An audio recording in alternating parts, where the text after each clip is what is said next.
ton chat te fixe. Pas 2 secondes, pas 5. Il te fixe vraiment, immobile, concentré, comme s'il lisait quelque chose en toi que toi-même tu ne vois pas, et tu ne sais pas quoi faire. Tu lui parles, tu regardes ailleurs, tu vérifies si tu as de la nourriture dans les dents. La plupart des gens pensent que c'est bizarre, ou random, ou juste un truc de chat. Mais la psychologie dit autre chose, et honnêtement, ce qu'elle dit va changer la façon dont tu regardes ton chat, pour toujours. On sous-estime les chats depuis toujours. On les a appelés froids, indépendants, incapables d'empathie. Des animaux qui nous tolèrent juste parce qu'on leur donne à manger. C'est faux.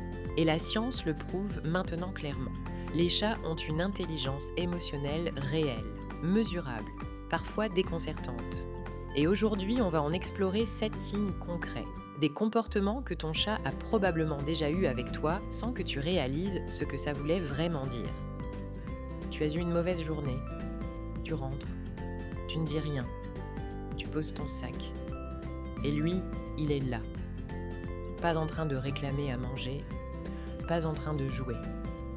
Juste là, à côté de toi, silencieux. En psychologie, ça s'appelle la lecture émotionnelle. La capacité à détecter l'état affectif d'un autre être sans qu'il l'exprime verbalement. Ton chat lit ton langage corporel, ta façon de marcher, le rythme de ta respiration. Quelque chose dans ta posture lui dit « Aujourd'hui, c'est différent ». Et il ajuste, il vient, il reste. C'est exactement ce que font les personnes à haute intelligence émotionnelle. Elles n'attendent pas que tu demandes, elles sentent, et elles se rapprochent. Quand tu es en forme, il court, il joue, il réclame de l'attention. Quand tu es épuisé, il se pose, il ralentit. Il devient cette présence douce et silencieuse, qui ne demande rien. Ce n'est pas de la coïncidence, c'est de la régulation empathique. En psychologie, c'est la capacité à moduler son propre comportement en fonction de l'état émotionnel de l'autre, à ne pas surcharger quelqu'un qui est déjà à bout, à offrir ce dont l'autre a besoin, pas ce dont on a envie de donner. C'est une compétence rare chez les humains. Ton chat, lui, la maîtrise naturellement. Dans le monde animal, fixer quelqu'un dans les yeux, c'est un défi, une menace, un signal d'agression. Mais quand ton chat te fixe, doucement, longuement, sans bouger, ce n'est pas ça, c'est de la connexion. Des études ont montré que les chats développent avec leurs humains un type de contact visuel qu'ils n'ont avec aucun autre animal. Ils regardent pour communiquer, pour vérifier, pour se connecter. Et le clin d'œil lent, ce mouvement où il ferme les yeux à moitié dans ta direction, c'est la version féline de « je t'aime et je te fais confiance ». Les personnes à haute intelligence émotionnelle font pareil, elles regardent vraiment. Elles ne fuient pas le contact visuel. Elles savent que les yeux disent ce que les mots ne peuvent pas. Tu es malade. Tu as mal à la tête, au ventre, au dos. Et lui, il vient s'installer exactement là où tu as mal, comme s'il le savait. Ce n'est pas une légende, c'est de l'empathie somatique, la capacité à détecter et répondre à la douleur physique d'un autre être. Les chats sont sensibles aux variations de température corporelle. Ils perçoivent les changements dans ta respiration, ta tension musculaire, même ton odeur quand tu es malade. Et ils répondent instinctivement, en se rapprochant, en ronronnant, en restant. Le ronron d'un chat émet des vibrations entre 25 et 50 Hz, des fréquences qui ont été associées à la réduction de la douleur et à la guérison des tissus. Ton chat ne vient pas juste pour la chaleur. Il vient parce qu'il ressent que tu as besoin de lui.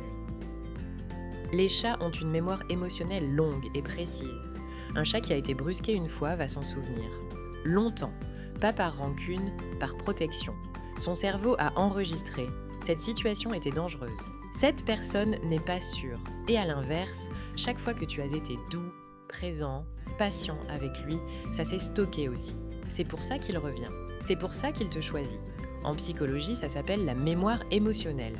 Et les humains fonctionnent exactement pareil. Ce qu'on a vécu dans nos premières relations, avec nos parents, nos amis, nos amours, ça reste. Ça influence qui on fait confiance, comment on aime, pourquoi on fuit certaines personnes et pourquoi on reste auprès d'autres. Ton chat n'oublie pas. Et au fond, toi non plus. Tu pleures. Pas forcément fort. Peut-être juste les yeux qui brillent, la gorge serrée. Et lui, il vient. Il pose sa patte sur toi. Il reste là sans bouger. Personne ne lui a appris ça. Aucun entraînement, aucune récompense. C'est spontané. En psychologie, on appelle ça le comportement prosocial. Agir pour le bien-être d'un autre, sans bénéfice direct pour soi-même. C'est l'un des marqueurs les plus forts de l'intelligence émotionnelle.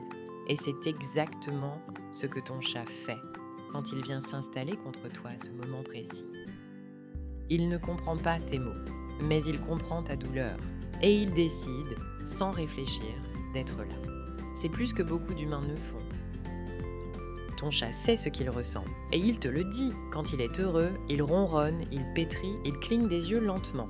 Quand il est stressé, ses oreilles bougent, sa queue s'agite. Il cherche à partir. Quand il veut quelque chose, il te regarde, il vocalise, il insiste. Il ne fait pas semblant, il ne cache pas. Il ne dit pas « je vais bien » quand ça ne va pas. En psychologie, la conscience émotionnelle de soi, savoir ce qu'on ressent et être capable de l'exprimer, c'est la base de toute intelligence émotionnelle. Et là, honnêtement, ton chat est souvent meilleur que nous à ça, parce que nous, on apprend très tôt à masquer, à minimiser, à dire « c'est rien » quand c'est beaucoup. Ton chat n'a jamais appris ça. Il reste authentique, toujours. Alors la prochaine fois qu'il te fixe sans bouger, sache qu'il ne fait pas un truc de chat. Il lit, il ressent, il communique. Il est si là, d'une façon que beaucoup de gens autour de toi ne savent pas être. Ton chat a une intelligence émotionnelle réelle. Et quelque part, il te l'a probablement déjà montré des dizaines de fois sans que tu le réalises.